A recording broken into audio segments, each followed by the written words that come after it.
Welcome to the Vet Dental Show. I'm Brett Beckman, board certified veterinary dentist, and we bring this podcast to you every Wednesday as a veterinarian, as a technician, as a dentistry team to help you be even better at veterinary dentistry in your practice. We're sponsored and partnered today with the Veterinary Dental Practitioner Program. If you're interested in being among the best anywhere in general practice as a team in veterinary dentistry, I invite you to request an invitation. Let's go to ivdi.org/INV, like invitation, first three letters INV. So IVDI, International Veterinary Dentistry Institute, ivdi.org/INV, and we'll get you the information that you need. Alrighty. Meg writes, once you have evaluated the patient's mouth and you call the owner with an updated estimate, what do you do if they cannot afford the extractions? Would you proceed with the cleaning and then just leave the unhealthy teeth? Again, good question.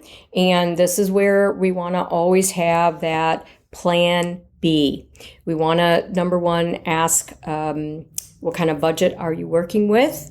We're going to talk about care credit. If that's something that they could apply for, it only takes a few minutes. They can do it at home, right in front of their computer, on their phone, and if they can get approved for that.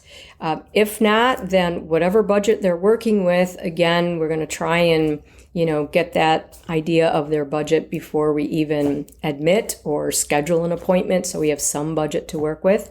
And if they're not able to do the whole thing, that's okay. And we have to make sure that we're talking to this client in such a way that we're compassionate and we're letting them off the hook. We don't want to make them feel guilty. They already feel bad enough that they can't do everything. And so that's when I really stress, I get it. I don't know that I would have that much money to, drop on my dog tomorrow. So let's work with what you have. We'll do, the most pressing issues today, and we're still going to make him feel better. We're going to do some pain management for him, and then we'll have you come back, within a 3-month window, because things don't change very much. I wouldn't let him go out 6 months because we're going to have more changes as far as bone loss goes or whatever pathology we've got there. So a 3-month window is usually pretty good for those patients.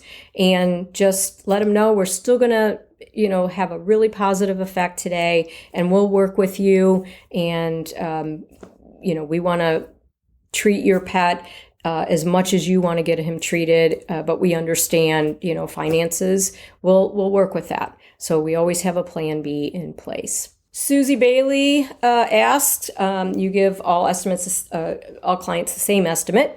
Do you give them a ballpark or worst case scenario? Yep, absolutely. And we talked about that. If you're discharging a few hours later, who is going over discharge and dental rads? That would be me. I am the dental technician. And so the way our team is created, I have Dr. Beckman in surgery, I have my anesthesia tech in surgery, and I can step out, and my discharges are very short, 5 to 10 minutes. They read their discharge instructions. The meds are all made up. I'm going to show them the most profound x-rays and let them know that a dental report will be coming as soon as we get that completed. But I'm able to step out, and they have the most face-to-face with me before, during, and after that procedure. That just instills a lot of comfort, a lot of trust when they have that bond with that same person. And if you think about it, when you yourself goes to the dentist or your child goes to the dentist, who do you have the most relationship with? The dentist or the dental hygienist? It's the dental hygienist, absolutely. And so I'm going to be the one that I'm going to be the contact person for that client, so that if they have a question before, during, or after the procedure, they can get a hold of me. And I'm going to give them the same answer when they ask me the same question, rather than having multiple folks. And when they call and ask the same question and get a different answer every time, that really creates some mistrust and sometimes will keep them from moving forward. So I absolutely will do the discharges, and then I have my receptionist just cash them out. And then when that's completed, then we just take the dog up. But I'm not out of surgery for very long. It's minutes. Carol writes, do you have any efficiency advice specifically for single doctor practices? It really is about doing it the same way over and over and over again. And in some of those smaller practices, some folks have dedicated maybe 1 day a week to nothing but dentistry patients, and have been very successful in increasing their revenue. We may do patients on other days, maybe 1 or 2 dentistry patients on other days. But depending on how your day is structured, sometimes it's easiest to devote a day to dentistry and treat as many patients as you're comfortable in that, 8-hour day or whatever your day is. And those practices have been very, very successful. So it really is a matter of immersing yourself, working as a team, and doing it just over and over and over. You're going to get more efficient, and then you're going to be able to treat more patients, even on the days when maybe you do surgery in the morning and see patients in the afternoon.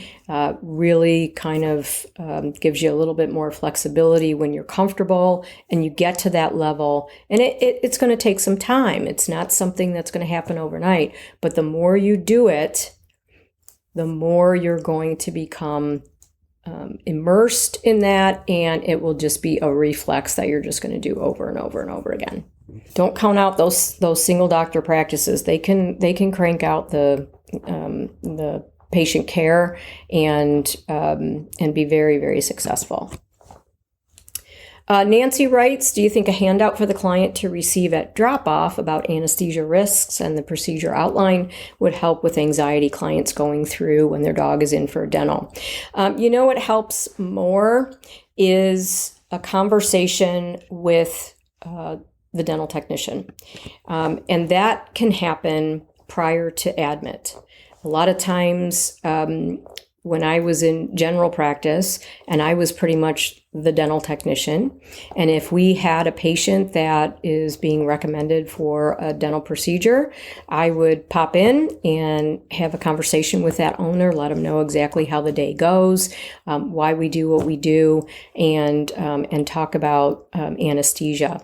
And it's not a long conversation. It's very specific verbiage. We do our anesthetic protocols different for our dentistry patients. We are able to provide the pain management that allows us to keep those patients light, and most of my patients go home within about an hour after we're done because they recover so quickly, and we use those agents that metabolize quickly and provide adequate sedation, anesthesia, but appropriate anesthesia for a dental patient. And so it's very short verbiage. They're going to get that same answer. And so that kind of, one-on-one bond with that dental person or persons, if it's a couple of technicians, absolutely goes much longer way than just handing them a handout. And in a busy practice, I get it, it can be time consuming. You may need to be in 6 different places at one time, but it really will help with your client compliance and keeping those owners happy and coming back for those dental procedures. And we have to be successful at that, because if we're not, the only one that suffers is the patient. Because if they're not going to come back, we're going to be in the same boat a year from now, where they're going to be suffering in silence with disease in their mouth because the owners didn't feel comfortable or weren't educated to know that we need to see them on a pretty regular basis.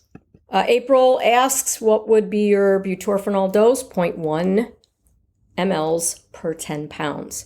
And she caught me out in a little error here. You start out with 2% ISO and 1 liter of oxygen. And I apologize for that misspeak, but yeah, 1% of oxygen does not make any sense at all. It is 1 liter of oxygen. And so 2% ISO, we typically don't need to go over that.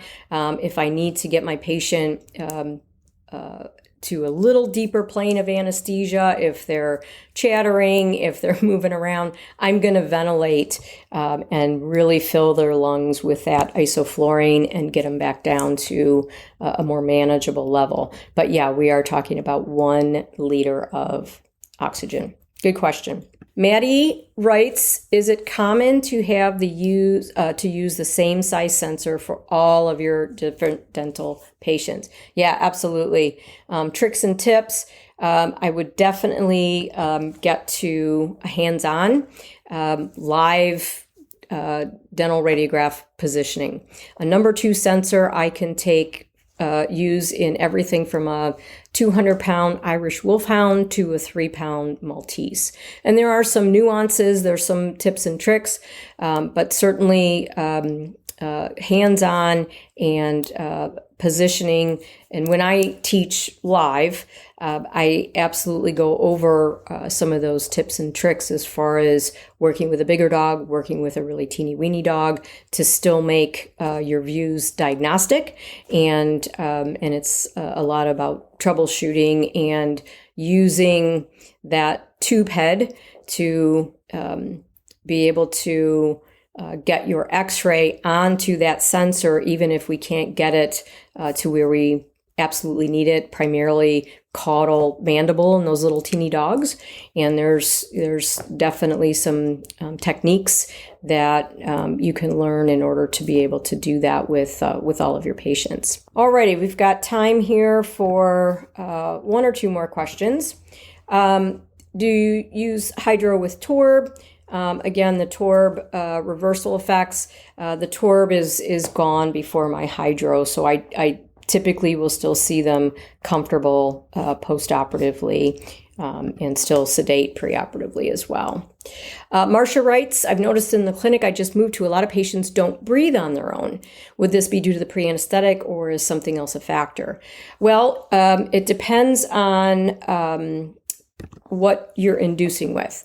Propofol, when given quickly or too much, will cause apnea. And if those patients aren't ventilated, we can lose them right at induction.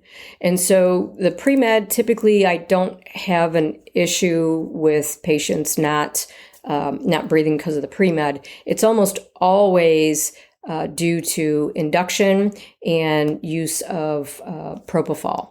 So I'm not sure if that's what's going on at your practice, but the rule is if they're not breathing on their own and you need to ventilate them, you need to turn off the gas. There should be no inhalant in the bag, in the line, flush all that out, and you're going to ventilate with O2 only.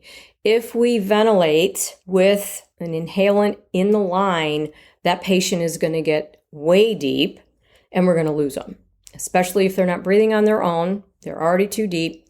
We need to get them up, breathing on their own, and then we can get that gas on and move forward from there. So ventilate with O2 only in the line, take that bag off, flush, do an O2 flush, and then ventilate until they're breathing on their own. Kimberly writes, you did not mention anything about afaxolone when going over your induction. We used to use propofol, but switched to afaxolone a while back. Absolutely a great agent. It does have a really short shelf life. And in our practice, we have 2 offices, one in Orlando, one in Atlanta, and we're there once a month or once in every other month. And so because of that short shelf life, it's not as cost effective for us to use alfaxalin on a regular basis. So we use propofol, but alfaxalin in some of those other patients that dictate that would be a better induction agent. But certainly that is a great induction agent, and a lot of my colleagues use that on a regular basis, so absolutely okay to use that.